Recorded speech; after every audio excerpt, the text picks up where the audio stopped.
Assalamualaikum warahmatullahi wabarakatuh. Waalaikumsalam. Alhamdulillahi rabbil alamin. Wabihi nasta'inu ala umuri dunya waddin. Assalatu wassalamu ala ashrafil anbiya'i wal mursalin. Wa ala alihi wa sahbihi wa man tabi'audah bi isanin ila yaumiddin. Para pemirsa dan teman-teman media yang saya cintai, pada siang hari ini pimpinan Pusat Muhammadiyah menyelenggarakan konferensi pers dalam rangka penjelasan edaran pimpinan Pusat Muhammadiyah terkait dengan tuntunan dan panduan menghadapi pandemi dan dampak COVID-19 ini. Telah hadir Bapak Dr. Agung Danarto, Bapak Dr. Fuad Zain dari Majelis Tarjih PP Muhammadiyah, Bapak Muhammad Agus Samsudin, Ketua MCCC Pimpinan Pusat Muhammadiyah, Ketua Majelis Kesehatan Muhammadiyah, dan Ustadz Fathur Rahman Kamal LC, Ketua Majelis Tabligh Pimpinan Pusat Muhammadiyah. Berikut akan dibacakan surat edaran pimpinan Pusat Muhammadiyah oleh beliau yang terhormat Bapak Dr. Haji Agung Danarto MAG, Sekretaris Pimpinan Pusat Muhammadiyah. Dipersilahkan. Assalamualaikum warahmatullahi wabarakatuh. Edaran Pimpinan Pusat Muhammadiyah nomor 5 tahun 2020 tentang tuntunan dan panduan menghadapi pandemi dan dampak COVID-19. Bismillahirrahmanirrahim. Assalamualaikum warahmatullahi wabarakatuh. Pimpinan Pusat Muhammadiyah setelah mempertimbangkan hal-hal berikut. A. Menurut para dokter, ahli epidemiologi dan virologi, dari sudut kesehatan, Indonesia masih dalam keadaan darurat COVID-19. Ditandai terjadinya fluktuasi kasus setiap waktu.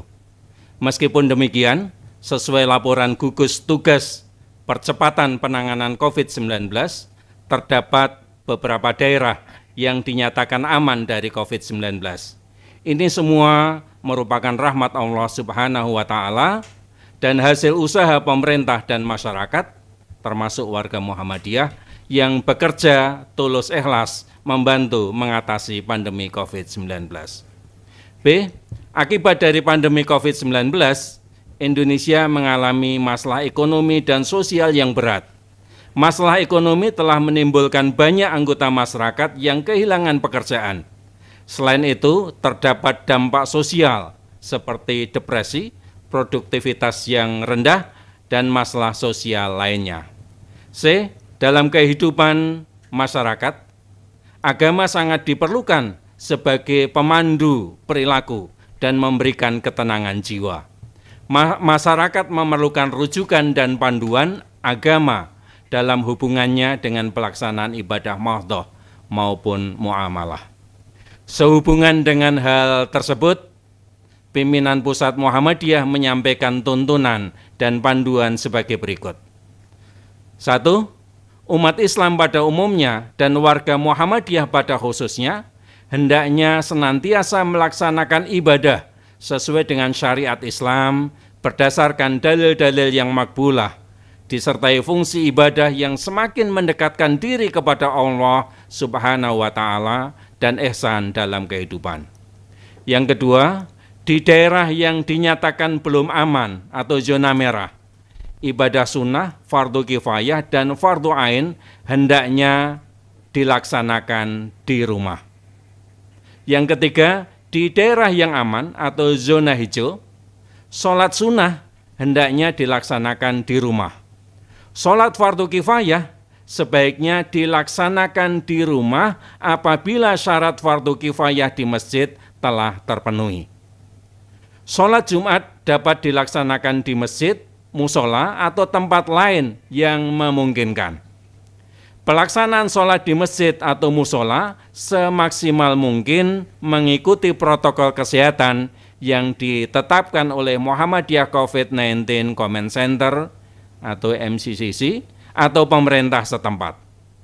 Untuk memberikan kesempatan masyarakat yang hendak menunaikan ibadah sholat Jumat, pelaksanaan sholat Jumat dengan protokol pencegahan COVID-19 dapat dilaksanakan lebih dari satu rombongan atau lebih dari satu shift, atau diperbanyak tempatnya dengan memanfaatkan gedung atau ruangan selain masjid, musola yang memenuhi syarat tempat sholat. 4. Pernyataan status aman atau zona hijau atau darurat zona merah ditetapkan oleh pemerintah pusat dan pemerintah daerah. Perlu diketahui bahwa status zona bisa berubah setiap saat. Oleh karenanya, warga Muhammadiyah agar selalu mengikuti perkembangan keadaan sehingga ketika ada perubahan status bisa melakukan tindakan yang diperlukan. Kelima, umat Islam pada umumnya dan warga Muhammadiyah pada khususnya hendaknya tetap waspada, disertai ikhtiar untuk mengatasi berbagai masalah pandemi COVID-19, baik kesehatan, sosial, maupun ekonomi. Bersikap berdasarkan agama, diniyah, sesuai manhaj tarjih, dan ilmu pengetahuan ilmiah tetap diutamakan. Dalam beribadah, hendaknya tetap mengutamakan pertimbangan kesehatan, kemaslahatan, keselamatan, dan keamanan sesuai maqasidus syariah untuk menghindari mafsadat dan mengurangi penularan COVID-19. Yang keenam, tuntunan ibadah dan panduan pembinaan keagamaan peribadatan Jamaah Muhammadiyah dalam masa pandemi wabah COVID-19 tercantum dalam lampiran yang merupakan bagian tidak terpisahkan dari edaran ini. Semoga Allah Subhanahu wa Ta'ala memberikan perlindungan kepada bangsa Indonesia dengan Rahman dan Rahimnya. Nasrun minallahi wa fatun qarib. Assalamualaikum warahmatullahi wabarakatuh. Yogyakarta, 12 Syawal 1441 Hijriah, 4 Juni 2020 Miladiyah, Ketua Umum Profesor Dr. Haji Haidar Nasir MSI ditandatangani, Sekretaris Umum Dr. Haji Abdul Mu'ti MED ditandatangani. Terima kasih. Assalamualaikum warahmatullahi wabarakatuh. Waalaikumsalam warahmatullahi wabarakatuh. Terima kasih kepada Bapak Dr. Haji Agung Danarto yang telah membacakan surat edaran pimpinan pusat, bahwa di poin terakhir di situ ditegaskan ada lampiran yang tidak terpisahkan dari surat edaran ini, yakni lampiran tuntunan ibadah yang telah dikeluarkan oleh Majelis Tarjih dan protokol-protokol yang dikeluarkan oleh MCCC Pimpinan Pusat Muhammadiyah.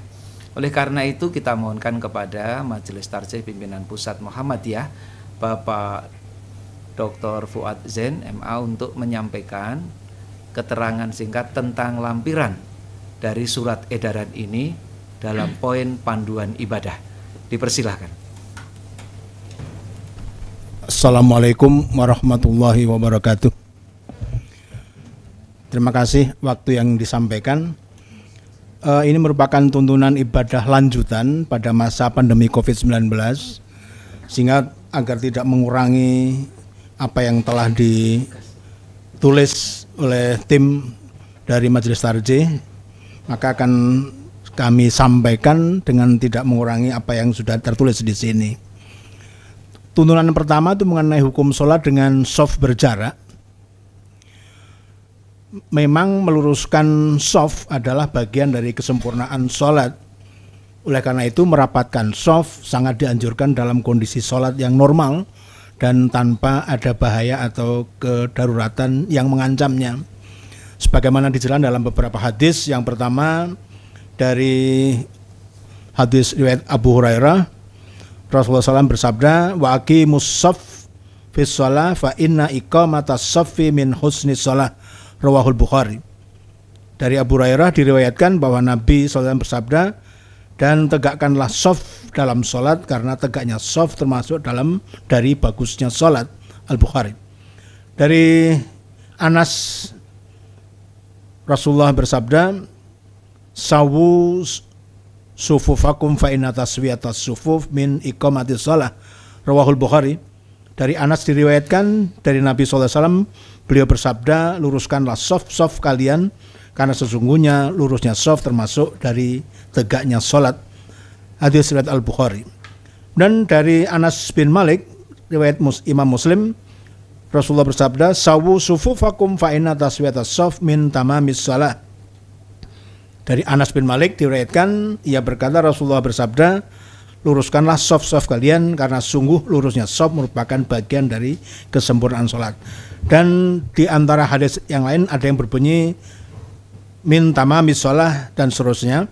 Tapi tentu saja dalam kondisi belum normal, di mana sesungguhnya masih belum terbebas dari ancaman wabah COVID-19, perenggangan jarak shaf dapat dilakukan demi menjaga diri dari bahaya, sesuai dengan hadis Rasulullah SAW, la dororo wala dirar, rawahu Ibnu Majah. Tidak boleh berbuat mudarat dan menimbulkan madarat. Hadis riwayat Ibnu Majah. Maka dalam kondisi seperti ini, perenggangan jarak tidak menghilangkan nilai atau pahala dan kesempurnaan sholat berjamaah, karena wabah COVID merupakan uzur syar'i yang membolehkan pelaksanaan ibadah secara tidak normal. Hal ini selaras dengan spirit hadis Nabi, inna idza maridal abdu aw safara kutiba lahu mithlu ma kana ya'malu muqiman sahihan, rawahul Bukhari. Jika seseorang hamba jatuh sakit atau sedang safar, maka pahalanya akan dicatat seolah-olah ia sedang tidak safar dan dalam kondisi sehat. Hadis riwayat Bukhari. Maka di sini Ibnu Hajar Al-Asqalani menjelaskan bahwa makna hadis ini ialah jika seseorang saat tidak bepergian jauh atau saat sehat biasa mengerjakan suatu amalan, kemudian saat ada udzur ia mengambil rukhsah atau meninggalkan sebagian amalan yang biasa dikerjakan. Sementara dalam hati ia bertekad, andai saja bukan karena udzur ini, niscaya tetap akan ia kerjakan, maka ia dicatat tetap memperoleh pahala amal meskipun sebenarnya ia tidak melakukannya. Ini yang pertama. Yang kedua, mengenai hukum sholat bermasker, bahwa mendirikan sholat dalam keadaan tertutup wajah tidaklah dianjurkan, sesuai dengan hadis dari Abu Hurairah bahwa Rasulullah bersabda, nah Rasulullah SAW ayyughattiyar rajulu fahu fis shalah, rawahu Ibnu Majah. Dari Abu Hurairah diriwayatkan, ia berkata, Rasulullah melarang seseorang menutup mulutnya di dalam sholat. Nah, dalam rangkaian sanad hadis ini memang terdapat rawi-rawi bernama Al-Hasan Ibnu Zakwan yang diperselisihkan kemakbulan dan seterusnya.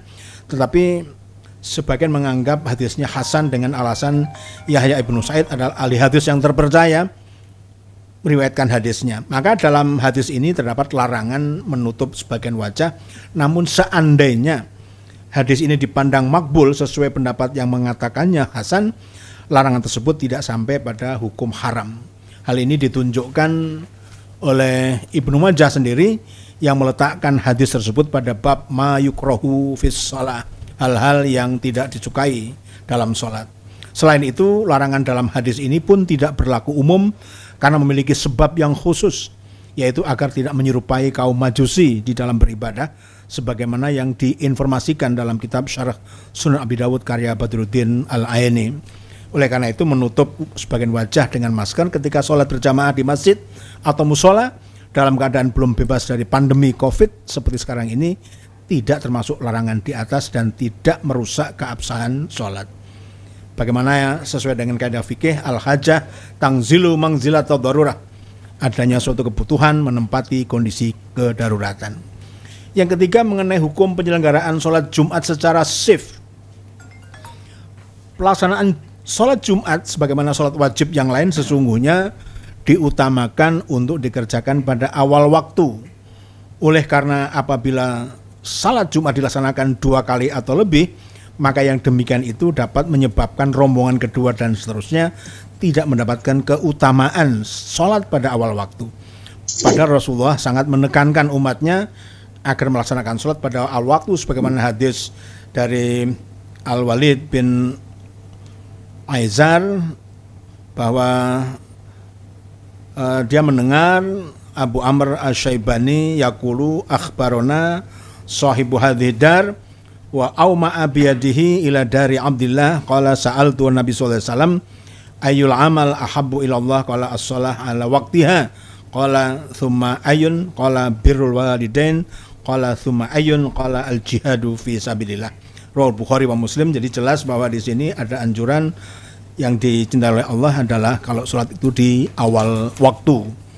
Selain itu pada sholat Jumat juga terdapat keutamaan bagi orang-orang yang datang lebih awal sesuai dengan sebuah hadis yang artinya barang siapa yang mandi janabah pada hari Jumat kemudian berangkat ke tempat sholat Jumat maka seakan-akan dia berkurban 1 ekor unta, dan barang siapa yang berangkat pada waktu kedua maka seakan-akan dia berkurban 1 ekor sapi, dan barang siapa yang berangkat pada waktu ketiga maka seakan-akan dia berkurban 1 ekor domba yang bertanduk, dan barang siapa yang berangkat pada masa waktu keempat maka seakan-akan dia berkurban 1 ekor ayam, dan barang siapa yang berangkat pada waktu kelima maka seakan-akan dia berkurban 1 butir telur.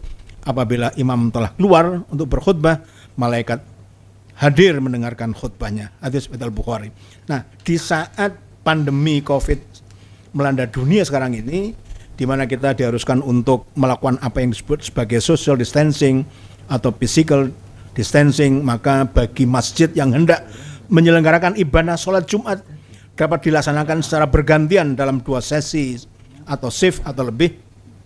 Yang penting masih dalam waktu sholat zuhur atau sholat Jumat. Hal ini untuk memberi kepastian terlaksananya protokol kesehatan dengan baik dalam sholat Jumat, yaitu menjaga jarak antara jamaah satu dengan yang lain, dan jamaah tidak melebihi kapasitas ruangan tempat sholat Jumat yang sudah dibatasi. Adanya pandemi COVID-19 merupakan udzur syar'i dibolehkannya melakukan ibadah-ibadah tertentu secara tidak normal, termasuk pelaksanaan sholat Jumat secara bergantian dalam beberapa sesi atau shift ini. Kebolehan pelaksanaan sholat Jumat secara bergantian juga dilandaskan kepada asas kemampuan dalam menjalankan agama, sebagaimana firman Allah dalam surat At-Taghabun ayat 16 dan hadis Nabi yang seperti berikut, fattaqullaha mastata'tum, bertakwalah kepada Allah menurut kesanggupanmu. Dalam sebuah hadis dari Abu Hurairah, Nabi bersabda, wa idza amartukum bi amrin fa'tu minhu mastata'tum, muttafaqun alaih. Dan juga hadis-hadis yang lain.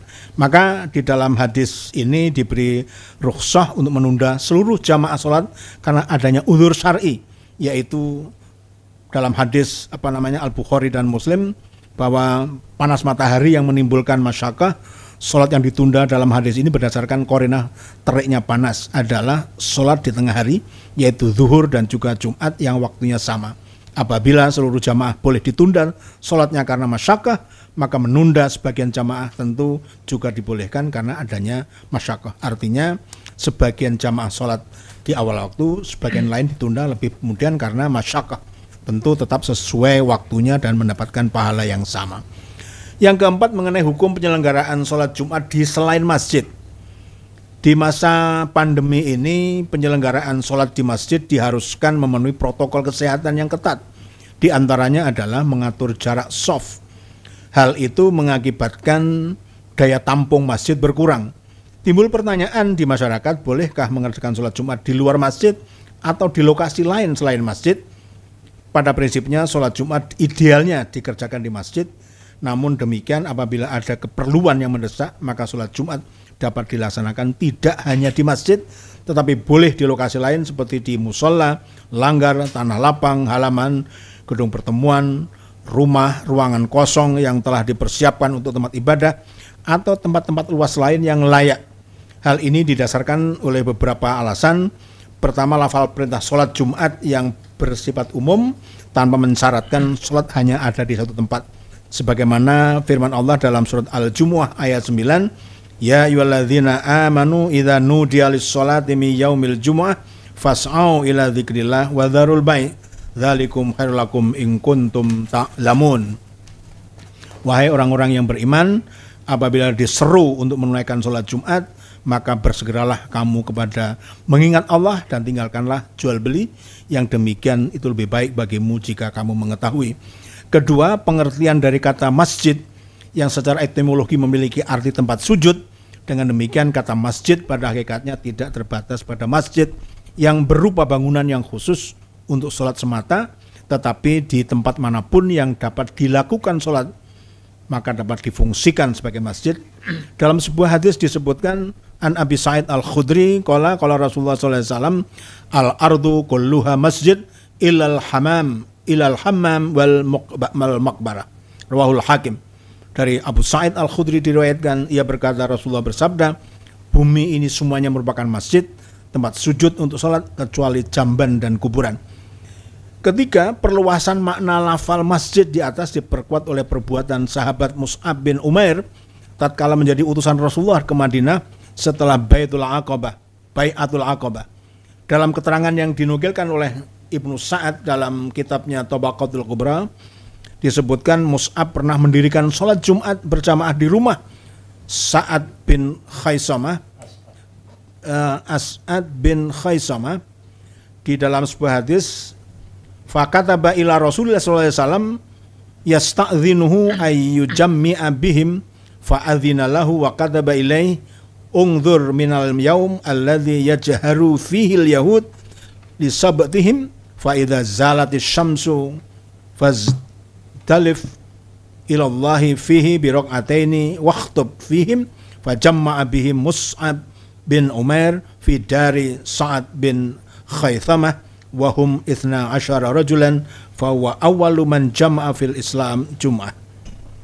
Mus'ab kemudian menuliskan surat kepada Rasulullah untuk meminta izin kepada beliau agar bisa mengumpulkan kaum Ansor yang telah masuk Islam untuk mendirikan sholat. Rasulullah mengizinkan dan menuliskan perintah untuk Mus'ab, cermatilah bagaimana persiapan kaum Yahudi untuk beribadah Sabat. Tatkala matahari tergelincir masuk waktu zuhur, bersegeralah engkau menunaikan sholat Jumat menghadap Allah dan berkhutbahlah. Maka Mus'ab mengumpulkan para kaum Ansor di rumah Sa'ad bin Khaythamah sebanyak 12 orang, dan itulah sholat Jumat pertama kali yang didirikan di Madinah. Yang keempat, sholat Jumat yang dilaksanakan di masjid dalam keadaan seperti sekarang ini dapat menimbulkan kesulitan karena dituntut adanya pengetatan protokol kesehatan, antara lain pembatasan jumlah jamaah akibat dari perenggangan shaf.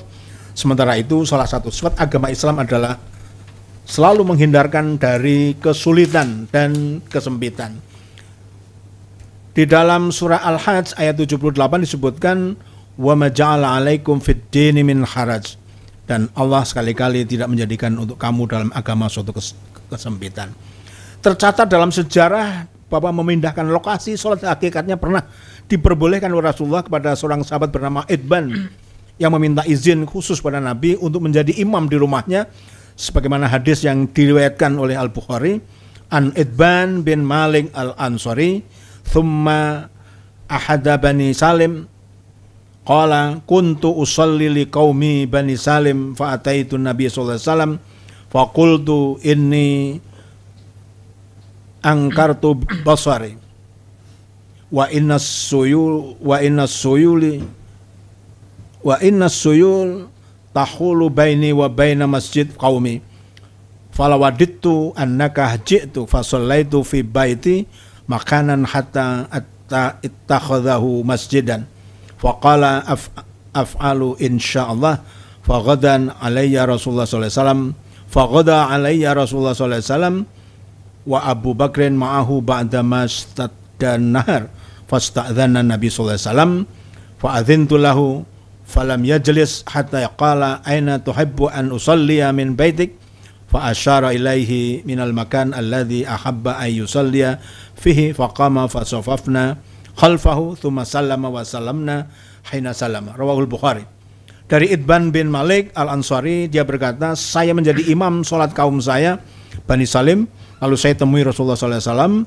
Saya tanyakan kepada beliau, saya tidak bisa terima penglihatan saya, sementara banjir menghalangi rumah saya dengan masjid kaum saya. Sungguh saya ingin sekali engkau datang ke rumah saya, engkau tunaikan sholat di rumah saya, di tempat yang akan saya jadikan sebagai masjid. Nabi menjawab, insya Allah saya datang. Pagi menjelang siang yang memanas, Nabi bersama Abu Bakar menemui saya. Nabi mohon izin masuk dan saya berikan izin.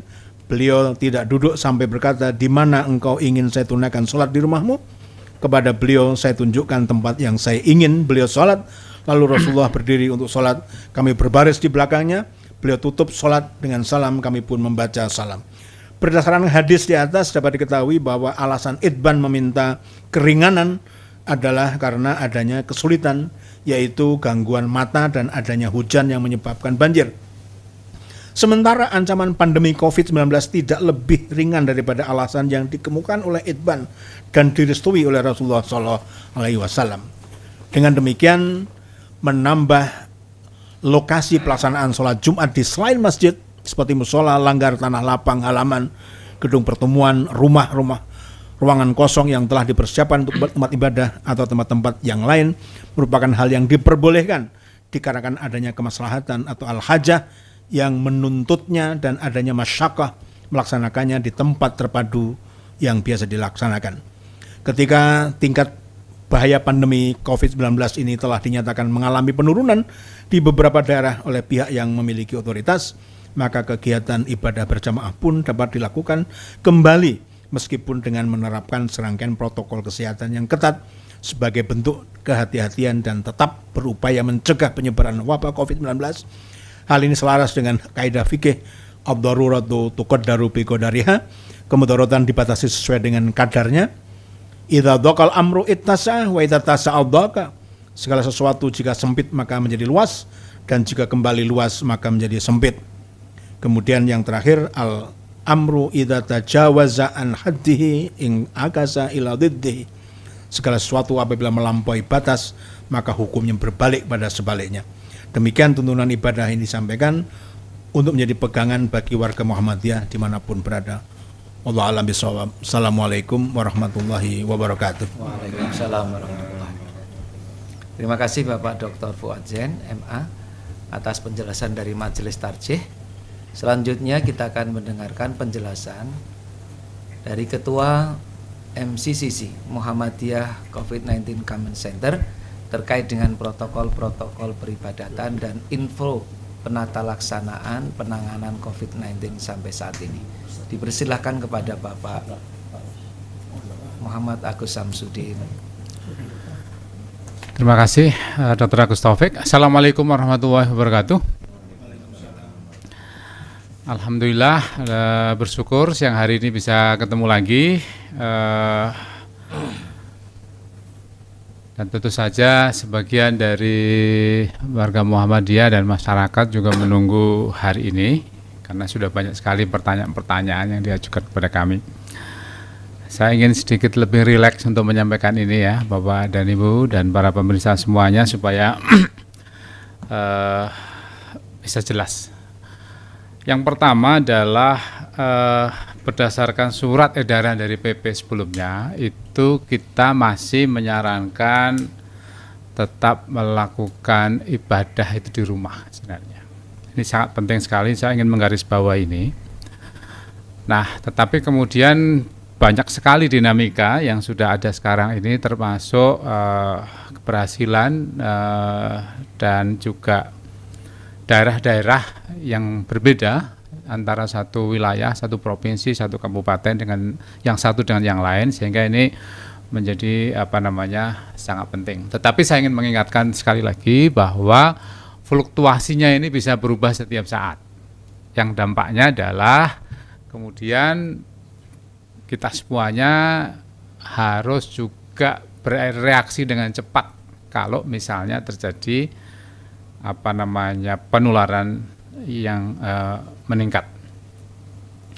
Oleh karena itu ini bukan euforia, bukan juga untuk kemudian seenak sendiri, tetapi penting sekali untuk dipahami protokol-protokolnya. Nah, saya ingin mengingatkan yang paling penting sebenarnya bahwa yang harus kita lakukan ini kan mencegah penularan. Sementara mencegah penularan itu salah satu faktor utamanya adalah menghindari bertemu dengan orang banyak, menghindari kerumunan. Yang pertama tetap ada physical distancing, kemudian masih harus tetap cuci tangan dan juga masih tetap harus memakai masker. Ini penting sekali. Nah, oleh karena itu ada 3 peran yang harus dipahami di dalam protokol ini nanti. Yang pertama adalah takmir masjid, ya. Apa saja perannya. Kemudian yang kedua yang harus dipahami juga adalah kewajiban dari jamaah mesti ngapain gitu.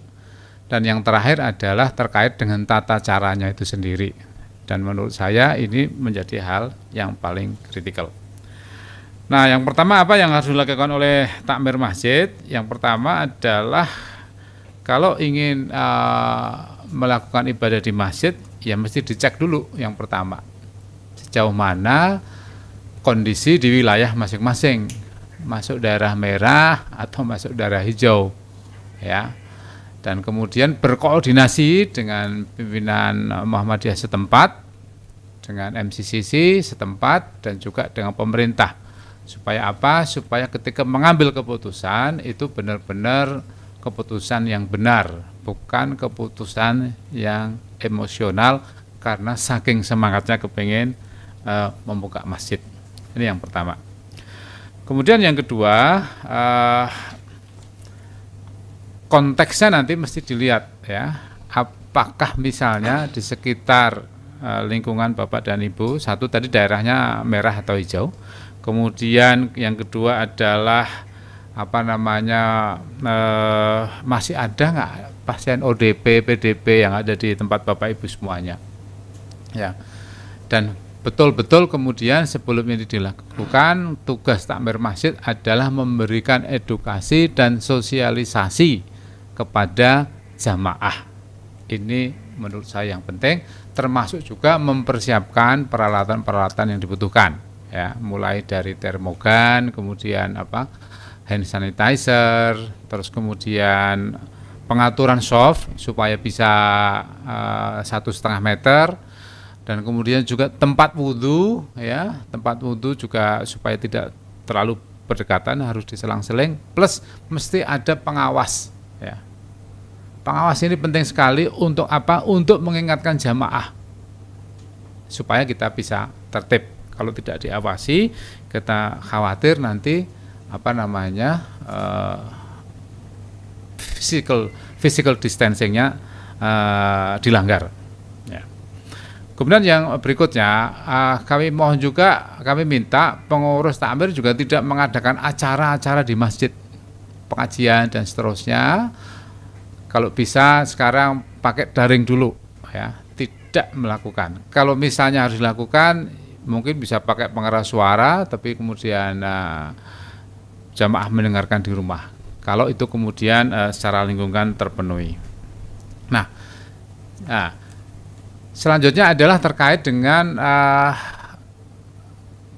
jamaah yang rentan. Jamaah yang rentan ini adalah satu, anak-anak. Kemudian adalah jamaah usia 60 tahun ke atas. Yang ketiga adalah jamaah yang mempunyai penyakit-penyakit, ya, ada riwayat penyakit penyerta, yaitu bisa jantung, bisa diabetes, bisa darah tinggi, ya. Secara statistik angka fatality yang ada di Indonesia ini sebagian besar, ya, itu ada di usia 60 tahun ke atas, ya, dan kemudian ada penyakit penyerta yang telah saya sebutkan. Nah, ini betul-betul harus dipahami oleh pengurus takmir dan kemudian dijelaskan kepada jamaah. Ya, termasuk anak-anak. Mohon maaf tadi anak-anak tidak saya sebut, anak-anak untuk tidak ikut berjamaah di masjid. Nah, ini betul-betul dipahami. Nah, kalau sudah dipahami maka kemudian sosialisasi kepada jamaah. Nah, kepada jamaah tentu saja kami harap persiapan semuanya sudah di rumah. Mulai dari wudhu, bawa sajadah, ya, cuci tangan dan sebagainya sudah ada di rumah. Kalau diperlukan sholat sunnahnya juga dikerjakan di rumah. Sehingga ketika masuk ke masjid sudah siap, ya, dan kemudian masuk dan melakukan physical distancing, mengikuti aturan-aturan yang dibuat oleh takmir masjid. Utamanya tadi adalah jarak soft, ya. Tidak perlu bersalaman dulu kali ini. Dan juga tetap menjaga, tidak perlu ngobrol-ngobrol dulu ketemu, ya. Sekarang kalau ketemu ya berhahai dulu, tapi tidak usah ngobrol, tidak usah bisik-bisik dan seterusnya. Nah, di dalam hal ini tentu saja nanti ada kemungkinan kapasitas masjid tidak terpenuhi. Nah, kalau sudah tidak terpenuhi, tentu saja takmir juga harus tegas. Yang kedua, jamaah juga harus menyadari, karena sudah full, ya sudah.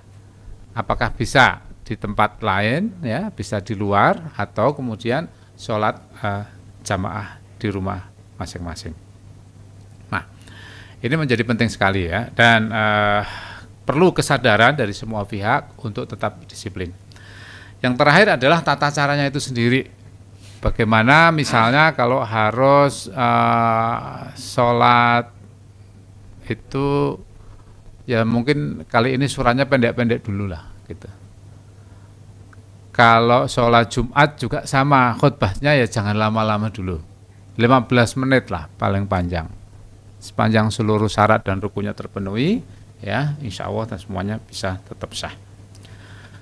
Nah, kembali tadi sudah disebutkan bahwa ada kemungkinan kalau jamaahnya banyak, sholatnya dilakukan 2 kali dan itu diperbolehkan.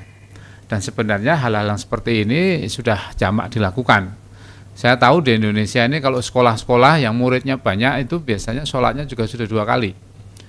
Kalau Bapak dan Ibu pergi ke luar negeri itu sholatnya sudah terbiasa. Ada yang 2 kali, ada yang sampai 3 kali karena jumlah kapasitas masjidnya tidak terpenuhi, tidak sebanding dengan jumlah jamaah. Nah, Bapak dan Ibu semuanya yang saya hormati, inilah yang ingin saya sampaikan.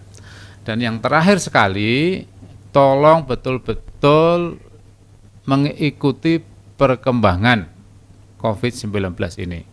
Artinya apa? Kalau misalnya di daerah Bapak dan Ibu semuanya di sekitar masjid ada 1 orang saja yang terkonfirmasi, maka setelah itu masjid ditutup, dibersihkan, ya, dibersihkan, ya, untuk sementara. Nah, ini penting sekali. Jadi apa yang kita lakukan ini sebagai sebuah ikhtiar, tetapi kemudian kita semuanya sekarang harus siap seandainya ada perubahan-perubahan, karena memang sekarang ini ada ketidakpastian, ada dinamika yang tidak bisa kita kontrol di luar. Terakhir sekali lagi kepada pengurus masjid untuk siap-siap juga menyediakan desinfektan sehingga penyemprotan desinfektan juga bisa dilakukan secara efektif, ya, secara berkala yang kemudian bisa menjamin jamaah kita tetap sehat dan tidak tertular. Kita berdoa kepada Allah Subhanahu wa taala, ikhtiar yang kita lakukan ini menjadi sebuah ikhtiar yang baik, yang kemudian upaya kita untuk mencegah, tetapi tetap secara rasional bahwa agama Islam itu penuh dengan akal sehat, bukan dengan emosi saja. Terima kasih, demikian penjelasan kami. Seandainya nanti ada pertanyaan-pertanyaan bisa diajukan kepada MCCC Pusat untuk dapatkan penjelasan. Dan setelah ini tentu saja kami akan ikuti dengan pembuatan brosur, leaflet dan sebagainya supaya memberikan penerangan kepada jamaah sekalian. Terima kasih, saya kembalikan ke Dr. Agus. Assalamualaikum warahmatullahi wabarakatuh. Waalaikumsalam. Terima kasih kepada Bapak Muhammad Agus Samsudin MM atas penjelasannya selaku Ketua MCCC. Selanjutnya yang terakhir akan diberikan penjelasan dari Ketua Majelis Tabligh terkait bagaimana menjaga masjid di era pandemi COVID yang masih tinggi ini. Terima kasih. Monggo, Ustaz.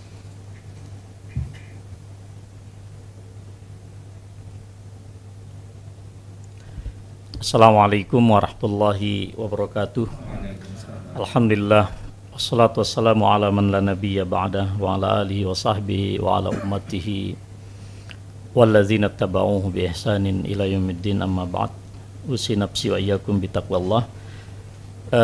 Kami sampaikan pesan khususnya kepada para dai, para mubalik, para pengurus Masjid Muhammadiyah.